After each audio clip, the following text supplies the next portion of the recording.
Netflix scored a hit with Queer Eye, a reboot of the American reality television series Queer Eye for the Straight Guy, aired on the Bravo network from 2003 to 2007. It adapted well to the new era without losing the charm, magic, and flair of the original, as it featured a new Fab Five bringing forth positivity and creating a better version of the individuals they meet. The show was well received by viewers, with mostly favorable reviews from critics since it premiered in 2018, and earned Primetime Emmy Awards for Outstanding Structured Reality Program and Outstanding Casting for a Reality Program. The series ran for 5 seasons from 2018 through 2021, with special episodes that featured clients in Japan. The first 2 seasons were filmed in Georgia, and then in Missouri and Pennsylvania for the remaining 3. Due to the COVID-19 pandemic, filming for season 6 was halted, so the scheduling of airing 2 seasons per year didn't push through in 2020. Filming was resumed in April 2021 in Texas, according to one of the Fab Five. While the original series was fighting for tolerance, the revival was fighting for acceptance. The format is basically the same, with 5 gay men in a car on their way to their clients, discussing how they were going to help improve their lives. However, this time around, the clients weren't limited to heterosexual men, as they helped all kinds of people, regardless of gender, color, religion, political, or economic background.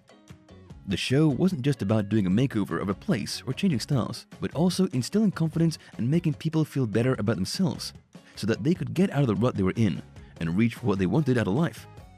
In the process of doing all this, they tackled issues that people were dealing with from day to day, making it relevant to most viewers and giving them hope. At the very least, the show offered a moment of relief from what was happening in their lives or around them. For Queer Eye, the secret in making it a phenomenal success, as with the 2003 show, was the casting. Carson Kressley, fashion savant; Jay Rodriguez, culture vulture; Kyan Douglas, grooming guru; Tom Felicia, design doctor; and Ted Allen, food and wine connoisseur, as the Fab Five, were a tough act to follow. In early 2016, Danielle Gervais of ITV America and Gretchen Palick of Left Field Pictures started searching globally for 5 men who were masters of their craft. The finalists, 25 men for each area of expertise, were sequestered at a hotel where they went through improv sessions and interviews with people from Scout Productions, ITV America, and Netflix. 5 guys were grouped together for fishbowl questions to see who looked great together, but also who allowed others to talk, and of course, who just got along.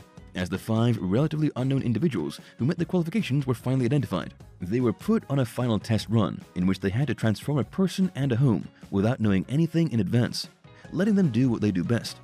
They pulled it off, and the rest is history.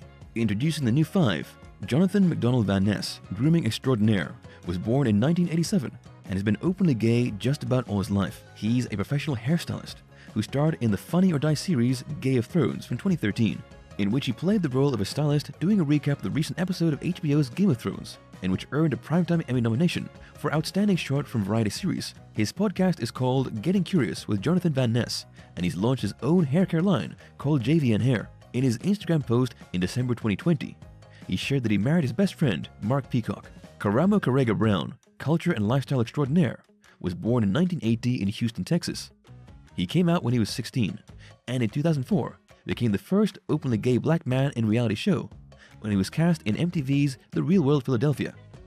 After that, he worked for 12 years as a licensed social worker, but meantime in 2007, he discovered that he'd fathered a child when he was 15 with his high school girlfriend, gained custody of a son named Jason, and then in 2010, he adopted Chris, Jason's half-brother. He and his ex-fiancée, Ian Jordan, went their separate ways in 2020 after being together for a decade. Bobby James Burke, design extraordinaire, was born in 1981. He left his home when he was 15, had no formal training, but worked his way up to become the creative director of a luxury home furnishing business. In 2006, he launched the Bobby Burke Home online store, and later on, a specialty interior design service called the Bobby Burke Interiors and Design. Bobby also has his own furniture line for ART Furniture. He and his boyfriend Dewey, a maxillofacial surgeon, were married in 2012, as soon as it became legal to do so. Tanvir Wassim Tan France, fashion extraordinaire, was born in 1983 in South Yorkshire, England, and studied fashion design at Doncaster College. He's worked in the US since 2008. After being employed by various brands and retailers as company director and/or designer, he established his own fashion company called Kingdom Estate in 2011, and then launched a couple of apparel brands. He retired after selling his company, with plans to have a family with his husband, Rob, who he married in 2007. His son, Ismail France, was born in July 2021 via surrogacy. His memoir, entitled Naturally Tan, published in 2019, became a New York Times bestseller. Tan was the first out gay Muslim and one of the first South Asian men on TV who's openly gay. Antoni Janusz Porowski, food and wine extraordinaire, was born in 1984 in Montreal, Quebec. He graduated with a bachelor's degree in psychology from Concordia University, but had no formal culinary training, being self-taught, but worked as a sommelier at a restaurant and became the personal chef and assistant to Ted Allen, later opening a restaurant called the Village Den in New York City. In 2019, he released his cookbook, Antoni in the Kitchen, which he called his culinary memoir, which established him as a New York Times bestselling author. In 2021, he released another book, Let's Do Dinner, featuring simple recipes for his favorite meal of the day, and including personal anecdotes. He's in a relationship with Kevin Harrington, a strategic planner based in New York. People assumed he's gay, but the closest description or label he has for himself was queer and fluid. He's been with more women than men. People magazine declared the John Mayer lookalike as the sexiest reality star in 2019. In Queer Eye, the Fab Five called people they helped heroes. The first episode set the tone for the rest of the series, and viewers loved it. Following are some of the heroes they helped, and how the show changed their lives for the better. In Dallas, Georgia, 57-year-old Tom had been living each day doing most the same thing. Getting up, going to work, and then home to his basement apartment, where he would fix himself a redneck margarita and watch TV.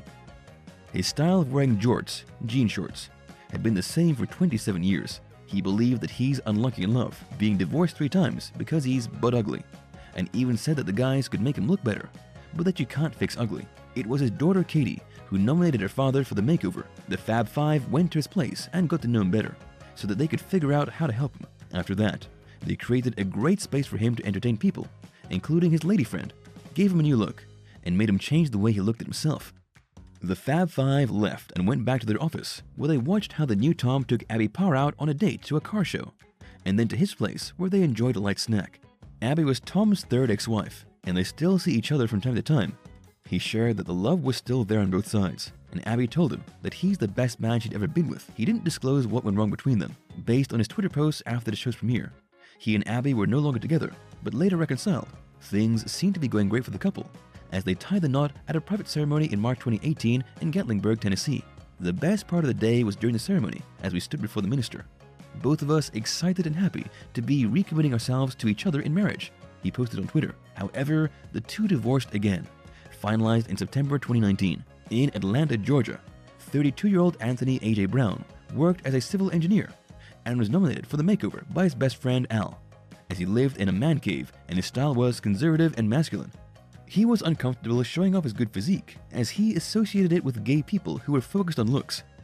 AJ said that he was a different person at work, around his family, with friends, and when he's alone. He has a longtime boyfriend named Andre, unknown to most as he's not openly gay. His biggest regret was not coming out when his father was still alive, so he planned to reveal his true self to his stepmother, and the Fab Five came to help him out. After spending time with the Fab Five, he was transformed, not just on the outside, but also on the inside. He said hearing their stories of coming out made him believe that he would survive his as well. It gave him the courage he needed to tell his stepmom about being gay at a cocktail party at his place, where he also invited Andre and their close friends. In his room, she listened to him read his letter to his dad, in which he said, "If what people say is true, that our loved ones really do look down on us from heaven, then you also know that I'm gay." His stepmom assured him that he wouldn't lose her, and that she'd always be there for him. AJ was finally able to enjoy his relationship with Andre in the open, and at the Netflix FYC event in June 2018, he revealed that he and Andre were married. Skylar J is a 30-year-old trans man from Athens, Georgia, who had undergone top surgery, which means her breasts were removed to have a masculine chest, 6 weeks prior to meeting the Fab Five. He said he was born a female, but realized early on that he's different on the inside, so he was miserable in his body, which affected his interactions with other people. His family didn't understand, and even said that, "I'm insane for thinking I could ever be a man." As a result, he made the painful decision to cut ties with his parents and left home at 17. It was one of his roommates, Katie, who nominated him for the makeover. In this new chapter of his life, the Fab Five came to help him become the man he was born to be. He said that he had a Peter Pan syndrome, and it showed in the interior design of his place and his manner of dressing. The Fab Five redecorated his apartment to make it more suitable for a young man, got him the suit that he'd always wanted to have, and a more fitting wardrobe for work and play, then accompanied him in getting his new license with a male marker. Todrick Hall made a surprise visit to Skylar, who was so happy to see the YouTube star, as he'd been such an inspiration to Skylar in his transition. as he learned to embrace both his masculine and feminine side. Schuyler went back to school and finished his undergraduate studies in December 2018. He worked at the University System of Georgia-Athens campus as a catering manager and filed a lawsuit against his employer for not covering trans-related health expenses, including affirmation surgery, in his healthcare plan. The insurance company wasn't liable, as they could only enforce the policy that was chosen by his employer. As of September 2019, the policy was overturned, providing trans-inclusive health coverage for the 60,000 employees of the 26 public colleges. Tammy Hicks, fondly called Mama Tammy from Gay, Georgia, was the first woman to receive a makeover from the Fab Five. She was nominated by her friend Jean, who said, "If the world was full of Miss Tammy, we wouldn't have all the problems we have, that's for sure." She's a school teacher who visited sick children and ushered people in a church which her grandmother had co-founded around 50 years previously. They had an imminent annual homecoming service, and she wanted help from the Fab Five to put the finishing touches to the community center, where it was going to be held. It was the first time her mom wouldn't be able to attend, as she'd succumbed to cancer, so she's emotional about this. Tammy herself was also diagnosed with stage 3 breast cancer. She's married with 3 children. Her 22-year-old son Miles moved back home from Atlanta and wasn't keen on attending church or the homecoming, as he felt he wasn't welcome after he came out as gay. He ended up going with his family, and he was assured of their love. The Fab Five designed the interior of the community center and did a makeover of her bathroom. They also styled her and her children for church and the event. Tammy said that she wasn't the only one transformed, but also her family and the community after the Fab Five visited them. "I'm living my best life," she said. The center had become a place where people loved together, and it also became a venue for the Queer Eye Heroes get-together in September 2018. Queer Eye is more than a makeover show, as it's renewed the spirits of the people they meet, with the Fab Five teaching self-love and instilling self-worth to those who had forgotten or didn't know how. A small example of both personal and community help, which hopefully many others will take comfort from. Thank you for spending some time with us. Make sure to like and subscribe so you never miss another video. We also handpick these videos which we recommend you watch next. You can talk to us on all social medias or ask a question in the comments below. Thank you for being with us, and we'll see you back tomorrow.